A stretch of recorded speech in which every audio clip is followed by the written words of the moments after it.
Hello everybody and welcome back to the channel. My name is the Prince of FNAF, and if you're new here, please consider subscribing. And of course, if you like the content seen in today's video, then be sure to hit that like button and notification bell. That way you will indeed be notified for any awesome videos like this in the future.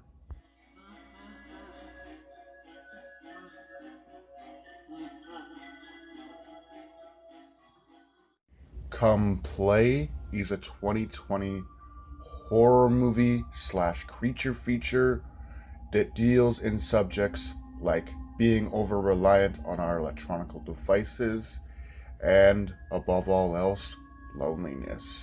Oliver, the main character of the movie, has become incredibly lonely as he has no friends, he is autistic, yet he can't talk, and his parents are always fighting, which leads to the father removing himself from the picture entirely.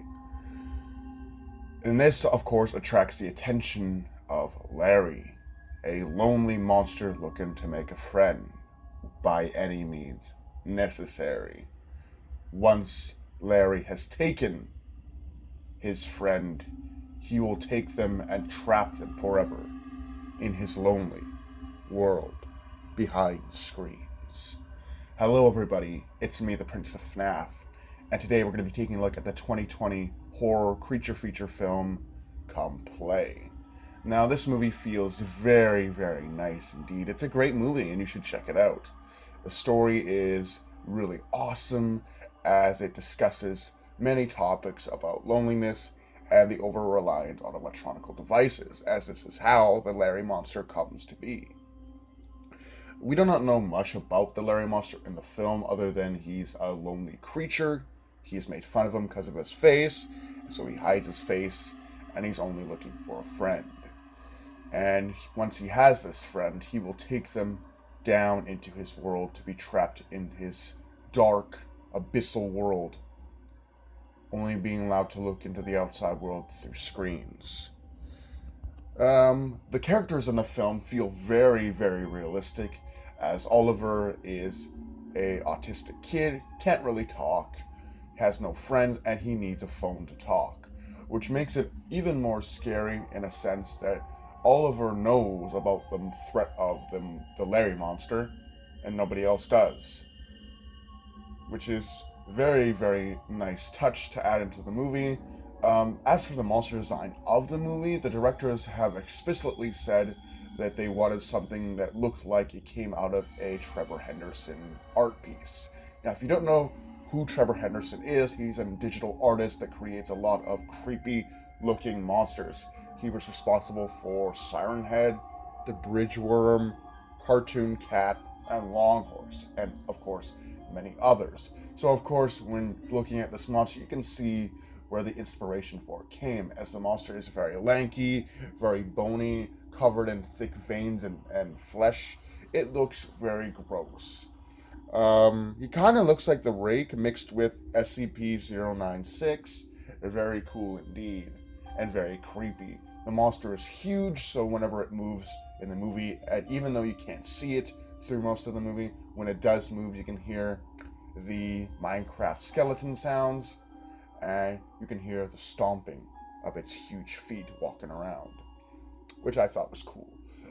What I like about the movie is that the first half of the movie, makes you want to see this monster. You don't really see the monster in the movie, but you know he's there based on, the lights flickering. You can hear the loud footsteps, the Minecraft skeleton noises, like the creaking of bones and stuff. So you know he's there, but up until half of the movie, you don't really get to see him. And when you finally do get to see him, the viewer is left like, no, I don't want to see him anymore. Let's go back to him only being able to see him through electronic devices. Because, of course, that's how most of the movie is. They can't see him physically. The only way they can see him is by looking through his windows. And those would be electronic devices. Now, the only way for the Larry monster to get into our world is for his story to be known. And it manifests itself in the form of a children's book titled Misunderstood Monsters. Now, the interesting thing about this is that I don't think this is a real story in the movie, at least. because there's nothing really talking about the story. Nobody knows anything about this story in the movie. So what I'm thinking this is, it's just a manifestation of the monster's will.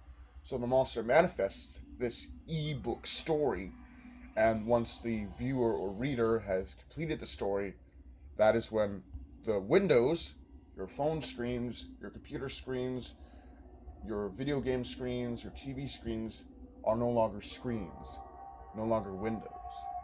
They are doors in which he could come in and terrorize you for a short period of time, because he will eventually go out because he needs the electricity to wander our plane of existence, which is a very cool aspect. I simply think that's a great idea. I like the character development for all characters, for Oliver, his mom, his dad. At the beginning of the movie, Oliver is of course a lonely loner who has no friends and is just simply trying to exist. His dad is this guy who he's kind of having a rough time with his wife. He lives in a separate house. He has a crappy job as a gatekeeper for a parking lot. And yeah, his mom works tirelessly to try to help her son.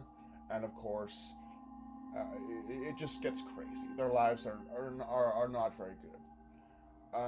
What I like about this is that the monster actually brings them together. I mean, of course, something happens to the mom, which I'm not going to explain here because it's a huge spoiler, but it also brings the dad closer in because once the mother is removed from the picture, the dad is forced to become more of a part of his son's life as the mother is no longer around.